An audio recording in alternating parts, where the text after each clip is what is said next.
By the 1530s, the Medici family had dominated Florence for a century. But now, the city was in chaos. The family and Florence needed new leadership. A prince who would redeem the Medici name and defend the Renaissance itself. Dangerous enemies were gaining strength, the enemies of new ideas. And no one was more radical than their friend and teacher, the greatest scientist in the world, that would declare that the Earth traveled around the sun. His name was Galileo Galilei. And he would come face to face with the most terrifying weapon of the age, l'Inquisizione, the Roman Inquisition. And the Medici would be forced to choose between allegiance to the Church and loyalty to the values of the Renaissance.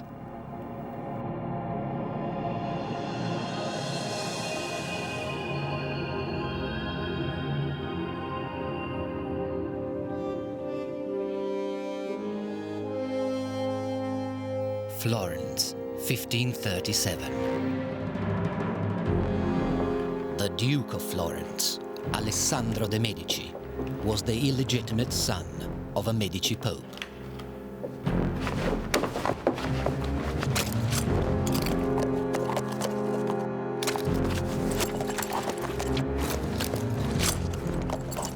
Enemies of the Medici saw a chance to cleanse Florence of the family, once and for all.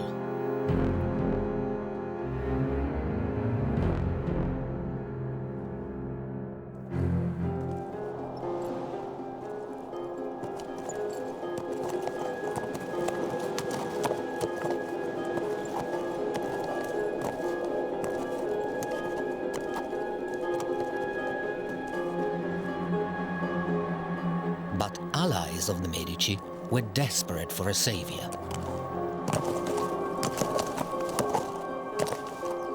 No matter how humble or how distant.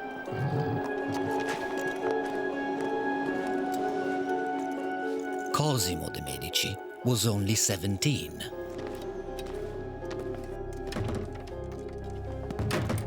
A fourth cousin to the murdered Duke.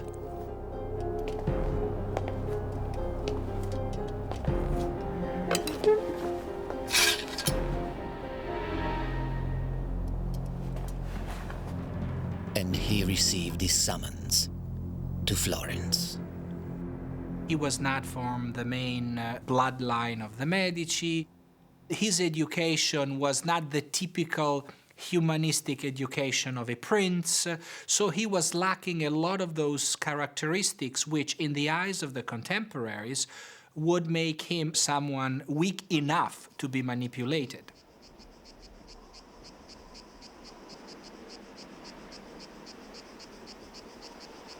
After years of chaos, the city of Florence was in decline. Its streets were deserted. Generations of Medici treasures had been destroyed by violent revolution. Michelangelo, close to the Medici, had fled the city, leaving behind the broken statue of David. Young Cosimo bore the name of a now hated dynasty. But the city was on the brink of anarchy and needed someone to fill the dangerous role of the figurehead of Florence. And for now, Cosimo the teenager would have to do. Most of the people who counted in Florence at the time were fairly aware that the choice of a man raised in the country was a way to have a ruler that they could, control fairly easily. Within 48 hours, Cosimo was elected the new Duke of Florence.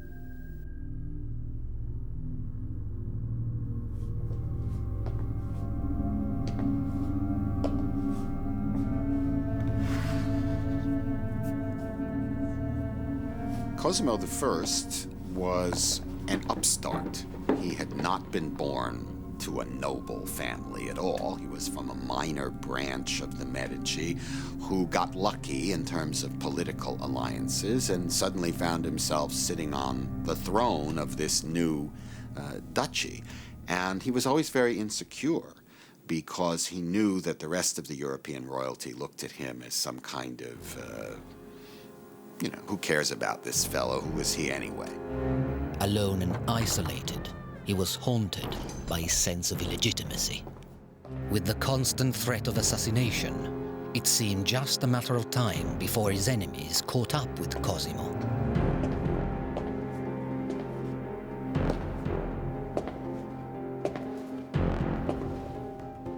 But one man believed Cosimo had potential. As a child, this man had rescued the broken arm of David, and for years he had kept the pieces safely hidden.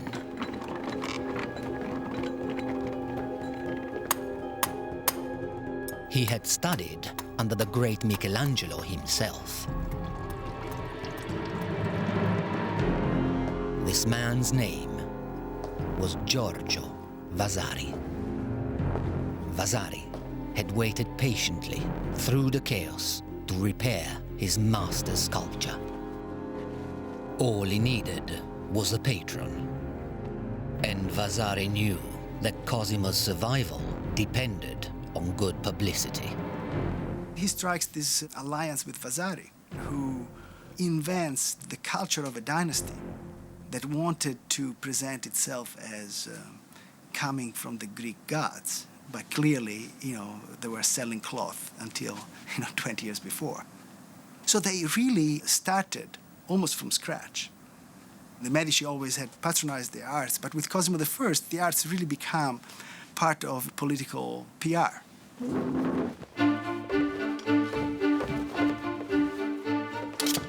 Cosimo began to fight a battle for survival on two fronts. Behind the walls of his palace, he pursued a rigorous training regime.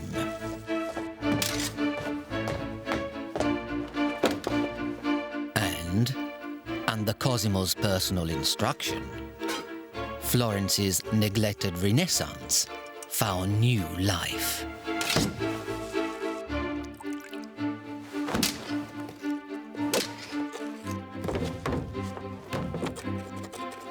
But the young Duke's growing confidence was beginning to cause concern. Some openly worried where it might lead. They have mounted a young man on a splendid horse, then told him he must not ride beyond certain boundaries. Now tell me who is going to restrain him when he wants to ride beyond them. You can't impose laws on a man who is your master. By 1543, repairs to David, authorized by Cosimo, were complete.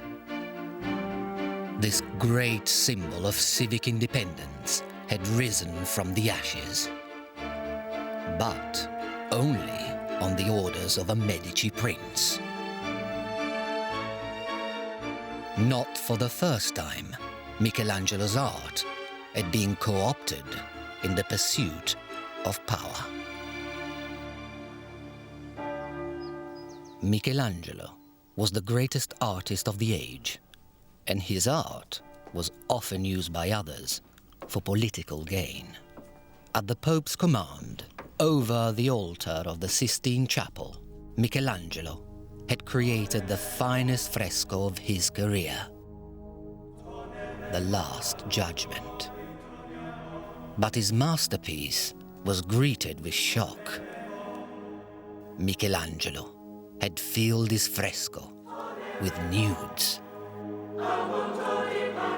Church conservatives were appalled. Still reeling from Martin Luther's attack on their authority, they now cracked down on artistic freedom. And Michelangelo's fresco was declared indecent. It was a most dishonest act to have painted so many naked figures, revealing their shameful parts. It is not a work for a papal chapel, but for a bathhouse or a brothel. The church demanded corrections, hiring a new artist to add modesty to Michelangelo's masterpiece. The artist was nicknamed Braghettone, large underpants man. Michelangelo was not impressed. Let His Holiness attend to the reform of the world. Reforming a painting is too easily done. Meanwhile, Medici enemies all over Tuscany were plotting to bring down the arrogant young duke, because Cosimo was developing regal aspirations. But he outwitted his foes by courting a Spanish princess, a woman who shared his ambitious nature. A friend of the rich young lady observed, "She always wanted to win, and she always played for high stakes." Bella Eleonora, eh? She's beautiful. She was the daughter of Pedro de Toledo, Spanish viceroy of Naples, and definitely her rank was superior to Cosimo's rank. Their wedding was for Cosimo a guarantee of the Spanish protection and approval of his regime.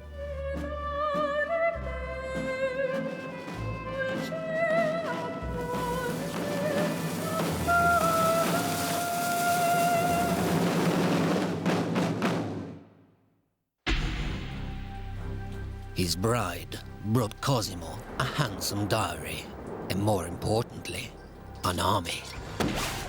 Cosimo I was a warrior and a politician.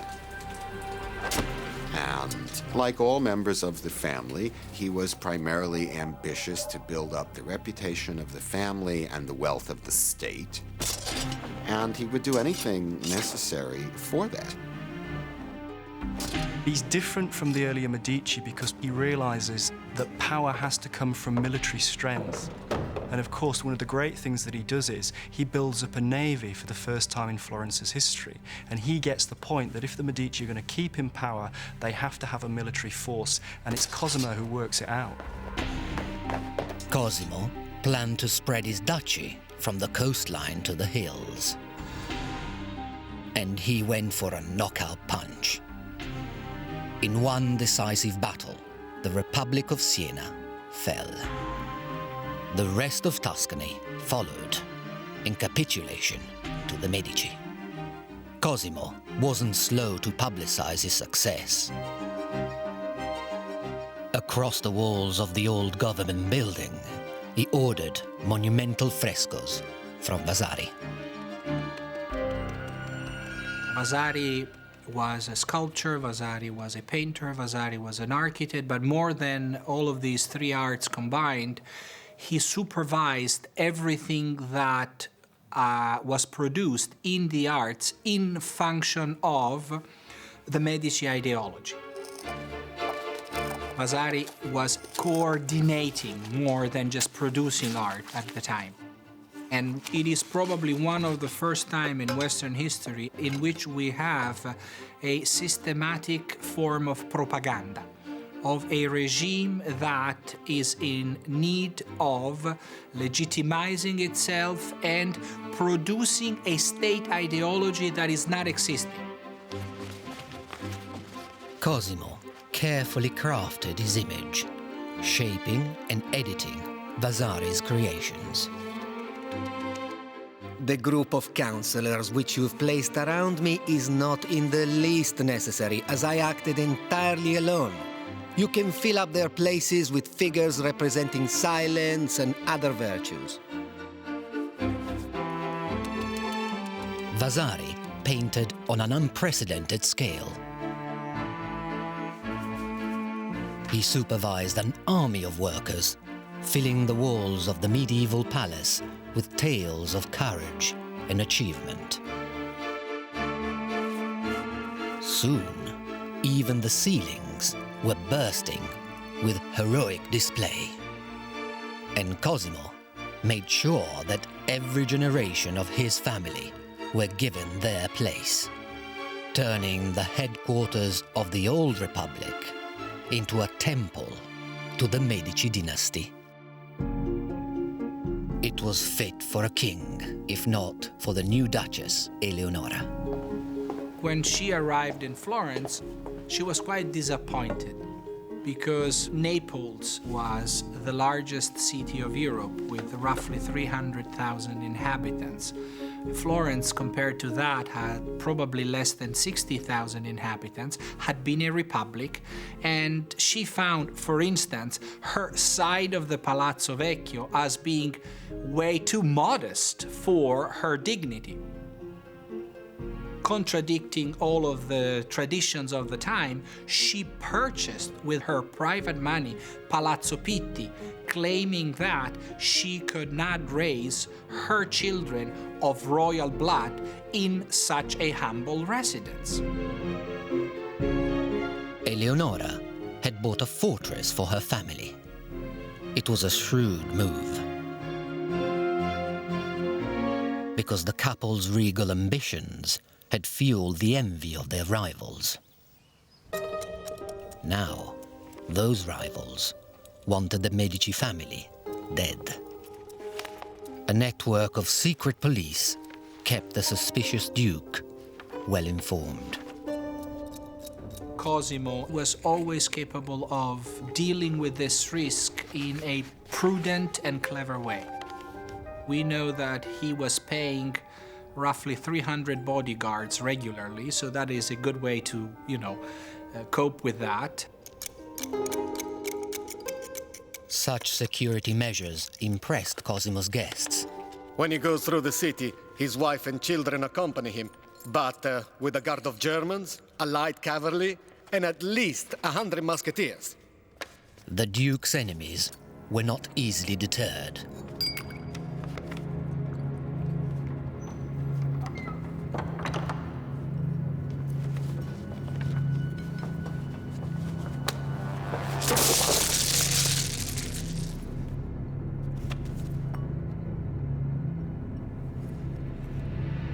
Cosimo was ruthless in revenge.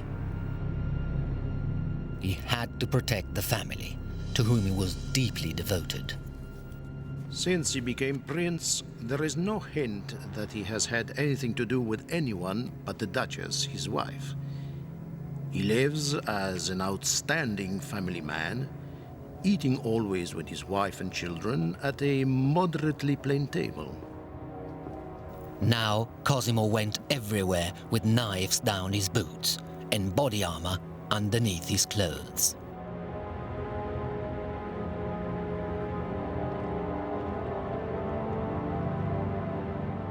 And his safe passage through the city was secured by building an enclosed, private corridor above the streets.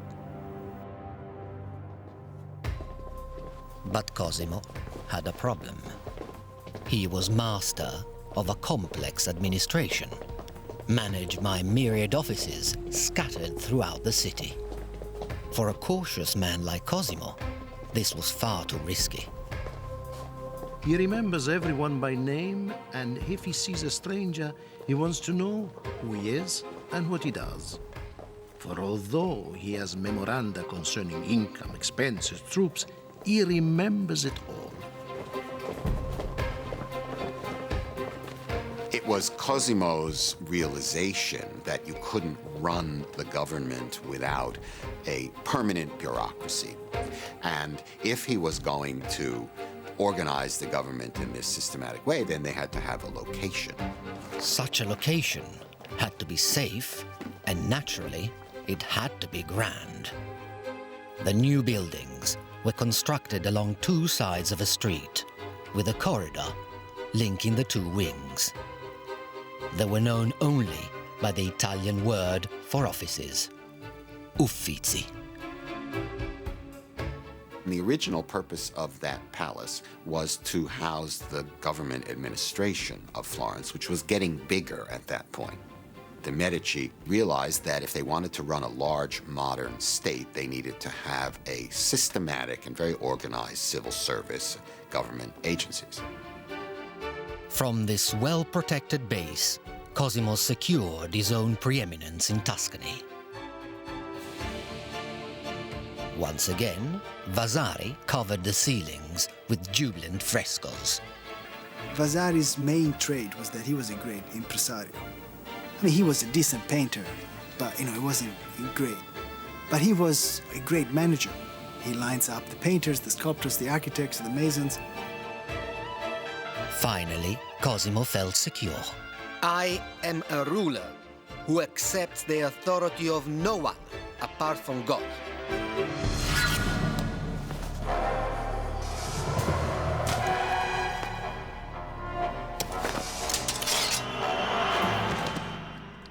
And with Vasari's help, Cosimo founded a new school of art and design so that ambitious young artists would come to study in Florence. But there was one man who would never grace the school with his presence. Michelangelo, now in his 70s, resented Cosimo's dictatorial style. The man who had been discovered, nurtured, and bullied by the Medici had finally had enough. There was a tremendous source of frustration to Cosimo that Michelangelo wouldn't have anything to do with him and remained in Rome for the last 30 years of his life in high moral dudgeon about what the family had done by taking over absolute control of the Republic. And he refused to go back. Michelangelo was angry, bitter, and tired. Now, he began work on his final sculpture, La Pietà. Upon its completion, he vented a lifetime of fury and frustration on the arm of Christ, attempting to smash it with a hammer. Michelangelo's own tortured likeness, frozen forever in the face of Nicodemus. Only death could reconcile Michelangelo with the Medici. When Michelangelo died in 1564, the Florentine government arranged secretly to sneak the body out of Rome, hidden inside of a hay basket, and bring it back to Florence, where they staged this enormous ceremonial funeral for him. They co-opted him after his death and made him into the greatest of Florentine artists, even though for 30 years he'd been thumbing his nose at the Medici. In death, Michelangelo was granted immortality by the Medici. The culmination of Cosimo's cultural campaign would be a book, written by his image maker, Vasari. The lives of the artists would seal the reputation of the Medici forever. It was the world's first work of art history. Vasari is an extraordinary figure because he underwrites everything that Cosimo does. He puts all the great Florentine artists right back to Giotto, right through to its culmination with Michelangelo, right at the centre of the story of Western European art. And they're invariably Medici-sponsored artists. So he's the great spin doctor. He's a public relations expert of the first magnitude, and we've all believed it ever since. The book was dedicated to Vasari's patron, Cosimo I.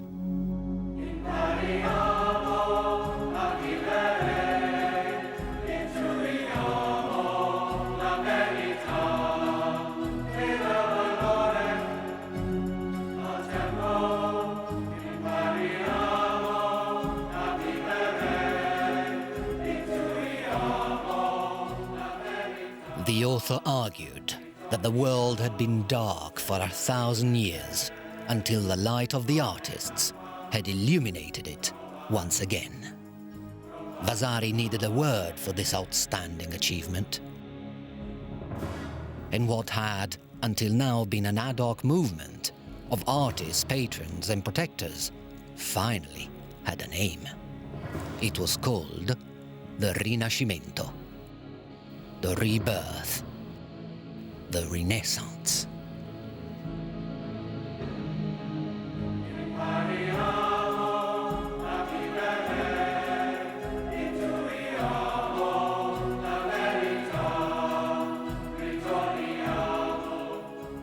This is a crucial book, in my opinion, because it's the first book in which, for the first time, someone addresses the issue of explaining why those years in Florence under the auspices of the Medici were, quote unquote, a creative age. This is the first, and in my opinion, most brilliant definition of the Renaissance.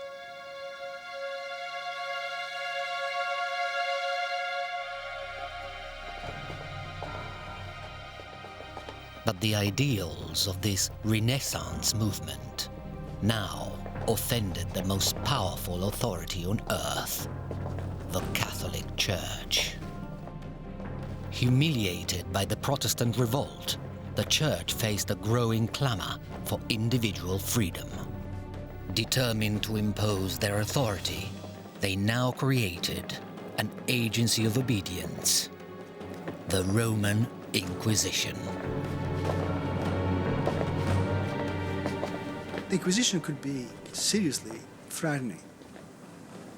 You're not called and say, oh, come in with your lawyer, and try to take apart our claims, and there is a jury, and the jury will decide who's right. You come in, and they say, we find you guilty. Please confess.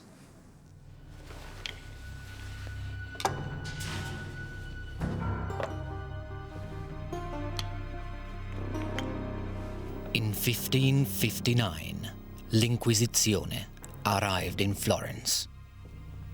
They had come to enforce the censorship of the Church. The Index of Forbidden Books was a catalogue of 583 heretical works. To possess or disseminate any named volume was a punishable crime. And the Medici owned many of these great works of the Renaissance, from the classics of the ancient world to St. Augustine, Erasmus, and Machiavelli. The list was enormous. And Cosimo had his own legacy and his reputation to protect. Cosimo haggled with the Inquisition and came to a compromise.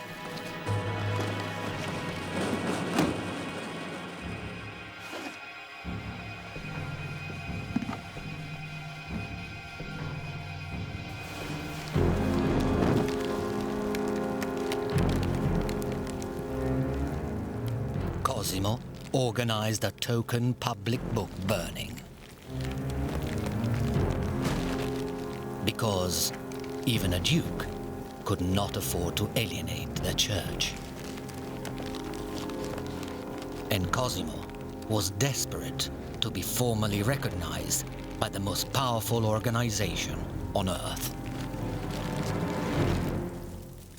In 1569, Cosimo de' Medici was crowned Cosimo I, Grand Duke of Tuscany, by the Pope himself.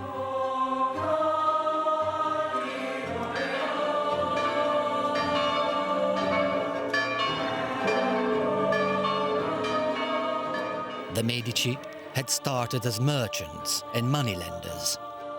Over generations, they had climbed the precarious social ladder.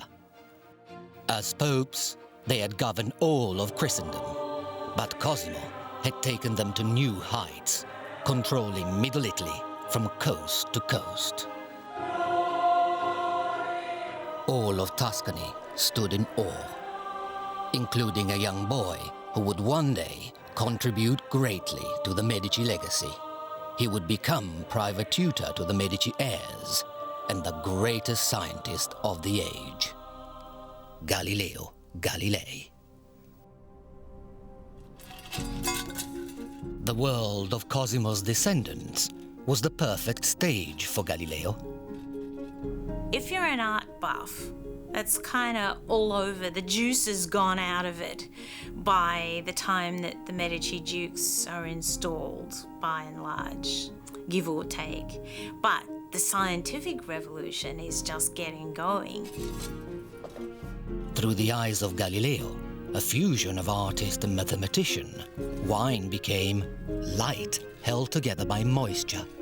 As a courtier, his greatest selling point was his uniqueness. He was a scientist. Galileo was one of the many wonders that the Medici court could exhibit. He was appointed as mentor of the Medici young princes. So, on one hand, he satisfied the thirst of, splendor by having at court someone who could entertain and wonder people with experiments and never seen instruments. And on the other hand, he fulfilled one of the new requirements of principality, providing the young rulers with a technical education. Galileo had discovered the uniformity of pendulum vibrations, a critical step in the accurate measurement of time. He had made a name for himself as a brilliant thinker and a troublemaker. But the Medici legitimized his boldness.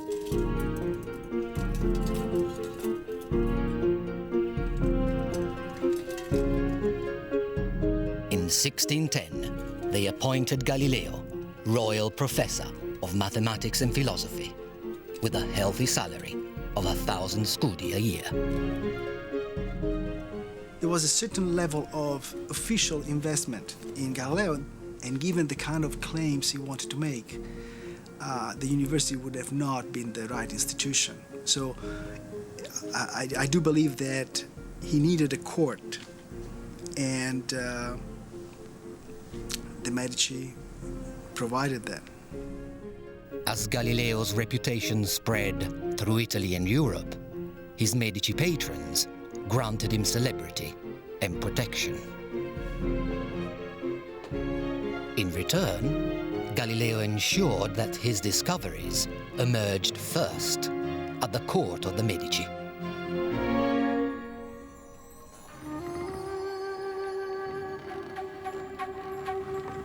Galileo is this hybrid between a philosopher, a courtier, and a writer. The patron expects competence. There's no question about that. But also expects the spectacle. Galileo had that, and most mathematicians did not. They didn't have the other set of skills.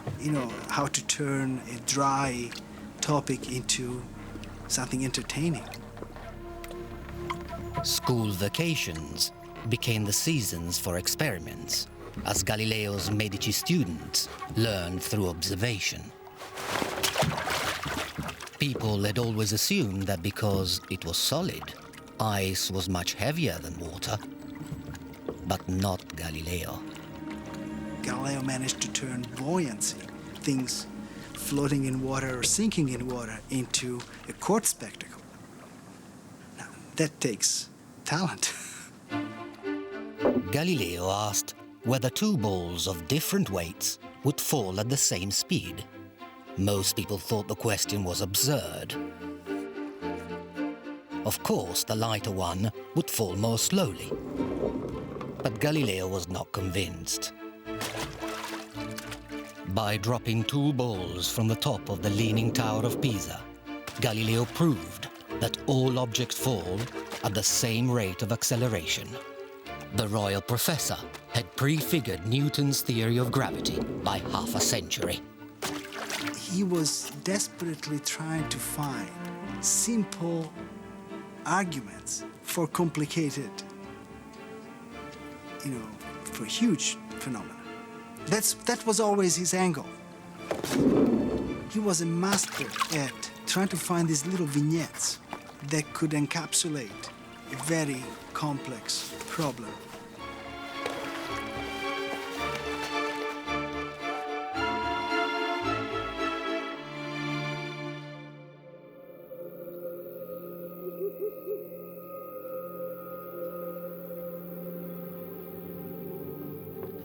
Galileo's hunger to observe was fed by a magnificent new invention, the astronomical telescope.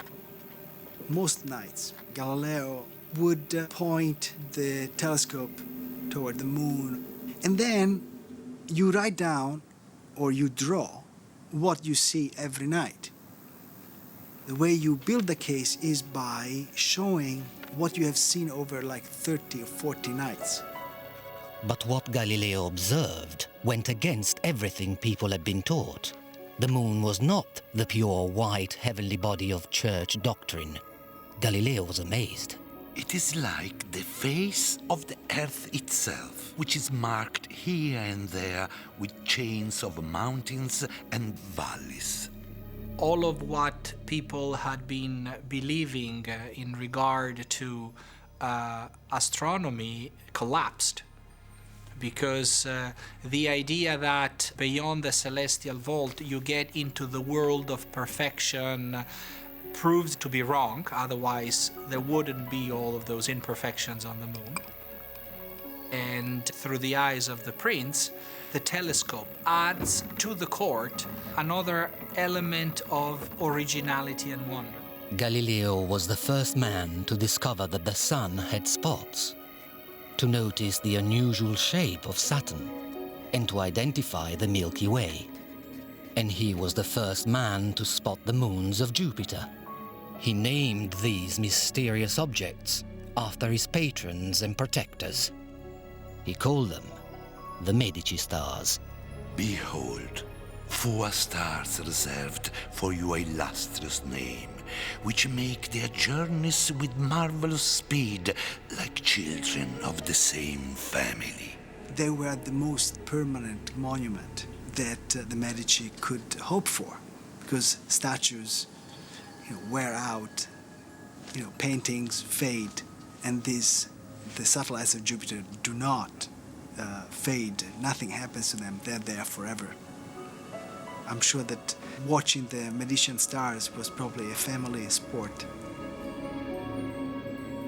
Thanks to Galileo, the Medici name was written into the universe. And thanks to Medici patronage, Galileo was the most famous scientist in the world. The English ambassador recorded his achievement. The professor has discovered 4 new planets rolling about the sphere of Jupiter, the true cause of the Milky Way, and that the moon is not spherical. He has overthrown all former astronomy.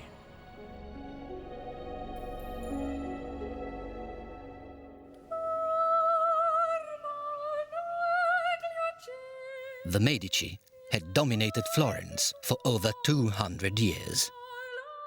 What had started as a local revolution now had spread beyond the borders of Tuscany.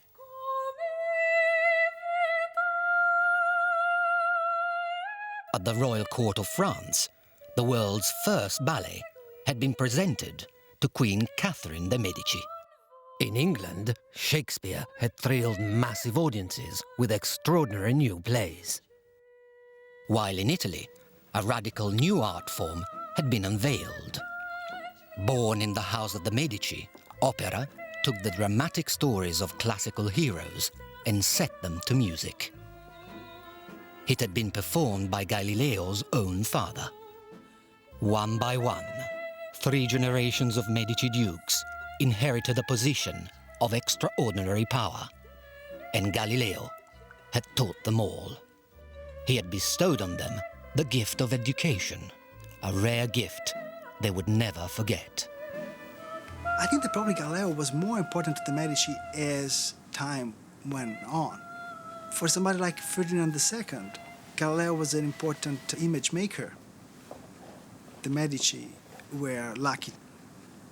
It's a remarkable coincidence to have one of your subjects turn out to be, such a scientific star.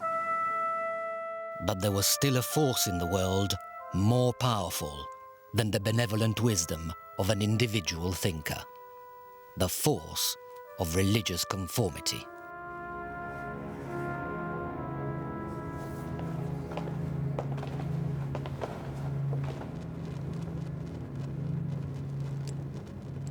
A friend of Galileo had paid the ultimate price for intellectual freedom.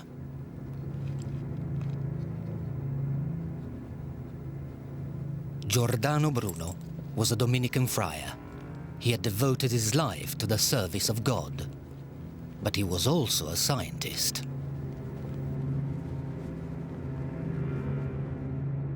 For publishing his theory that the universe was infinite, he was burned alive by the Roman Inquisition.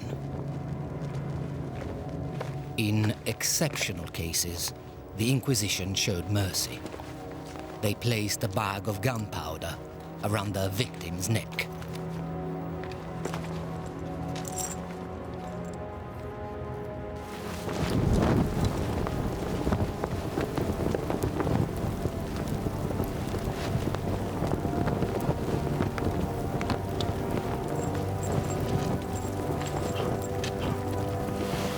Galileo knew how powerful and dangerous the truth could be. And he knew his own ideas were testing the Inquisition's patience.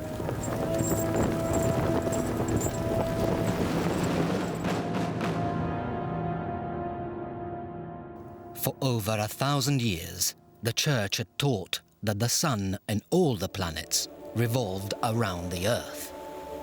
This fundamental truth underpinned the very essence of Christian identity. But Galileo had observed the universe for himself. He had come to the radical conclusion that the Earth, in fact, revolved around the Sun. His skeptical friends protested. Surely, if the Earth was traveling through space, then they would feel it here on Earth. Galileo argued that, as fish remain inside their bowl even if the bowl is moved around, so we can happily exist untroubled by the motions of the planets. It was a dangerously seductive idea. I think the revelation that the Earth goes around the Sun rather than vice versa must have just been shocking. It must have been earth-shattering, literally, because it threatens the whole notion of the Christian cosmology. The choice that now faced Galileo was simple: neglect the truth to save his neck, or publish and be damned. I do not believe that the same God who has endowed us with senses, reason, and intellect has intended us to forego their use. Galileo believes completely that the Earth goes around the Sun. He knows that he cannot say that. Okay? So he's walking a thin line. Galileo was an old man by 17th century standards, so maybe there was an element of desperation that maybe he knew that he was taking a risk.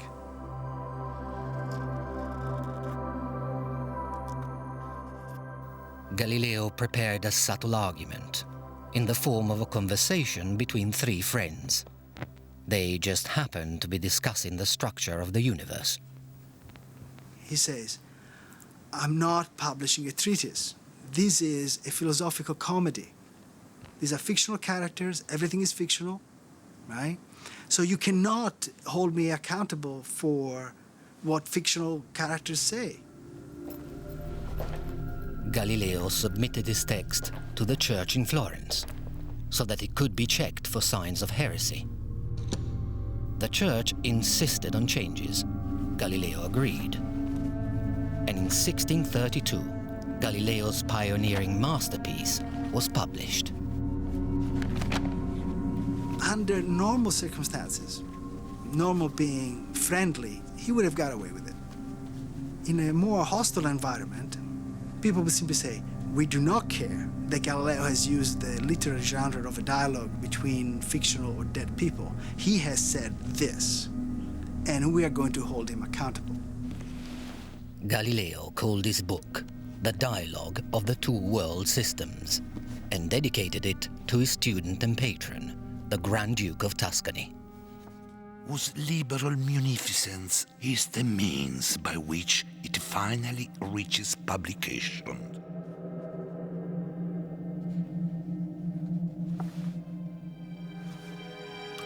When the dialogue hit the streets of Florence, it became an instant bestseller. Galileo had written the first book of popular science. I wrote in the colloquial tongue because everyone must be able to read it.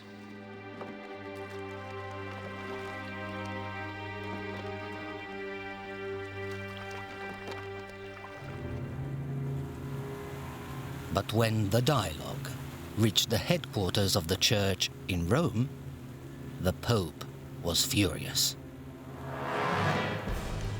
The Pope feels the need to put an end to Galileo writing about his scientific theories because what this produces is essentially a body of knowledge that contradicts the authoritative assertion of the Church, which, according to the common opinion of the time, was the only source of truth. Galileo was officially summoned to face the Inquisition.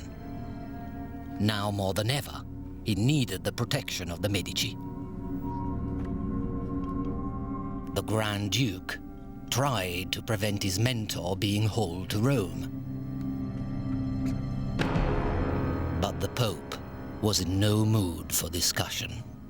When His Holiness gets something into his head, that is the end of the matter, since he hardens and shows no respect to anyone.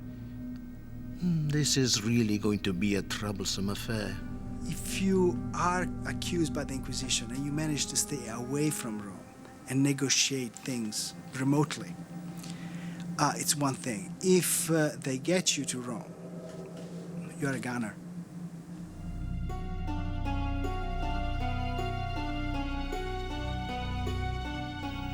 In 1633, Galileo arrived in Rome.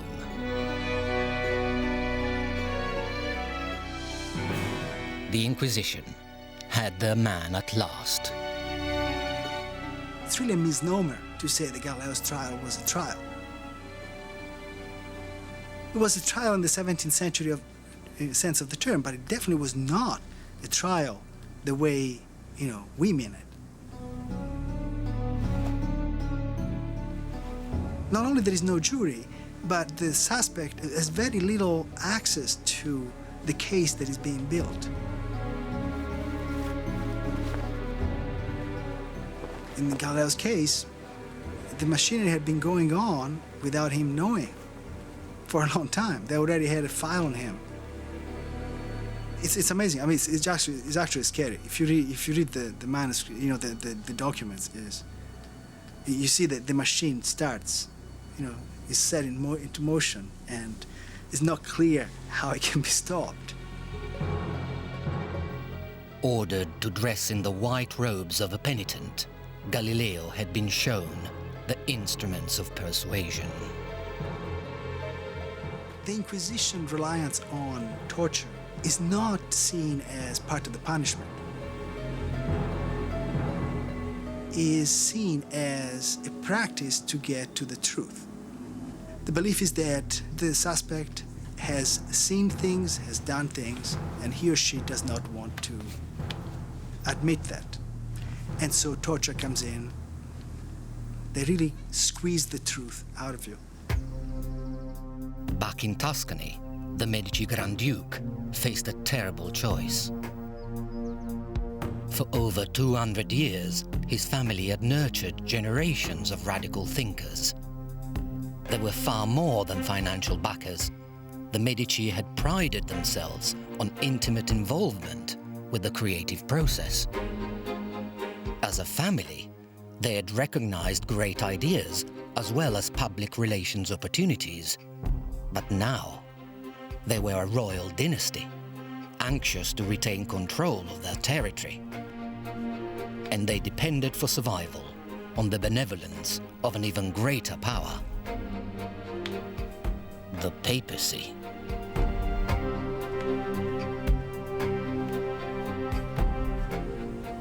The Pope basically says, look, stop pushing.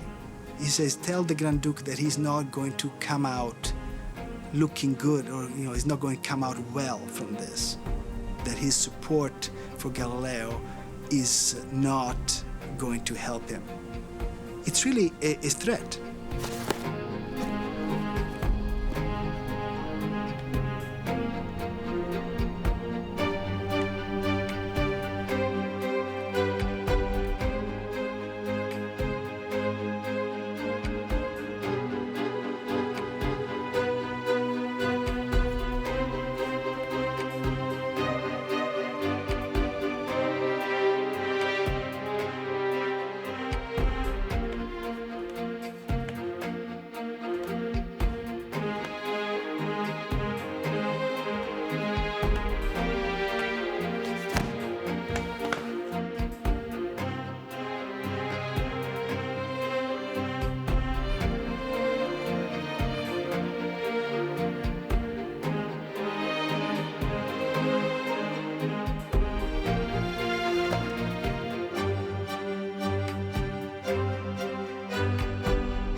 The Medici Grand Duke, Ferdinando II, stopped paying Galileo's expenses.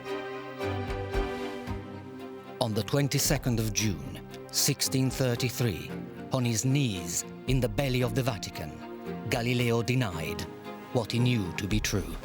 I still hold as most true and indisputable the stability of the earth and the motion of the sun. I am in your hands. Do with me what you please. When the Medici stopped not just patronizing but protecting Galileo, they put an end to a certain idea of Renaissance, which consisted in patronizing any type of art, no matter which their religious or ideological implications were. Galileo was sentenced to house arrest in his beloved Tuscany. It was there that he died, a broken old man. In a fit of remorse, the Medici planned a public funeral, but the church overruled them. There would be no public mourning for Galileo. He was the last in a galaxy of Medici stars. For over 200 years, one family, driven by ambition, had left an extraordinary legacy in their wake. For they had been the patrons of genius.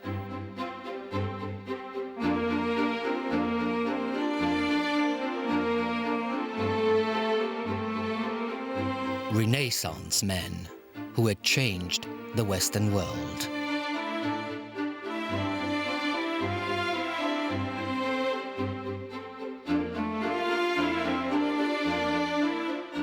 In their name, daring new artists had created the greatest works of the Italian Renaissance. And what had started in Florence could not be stopped. A new energy had been unleashed, a spirit of reason and enlightenment that would give rise to the modern world. Many patrons would try to follow in their footsteps, but none would ever match the legacy of the Medici, godfathers of the Renaissance.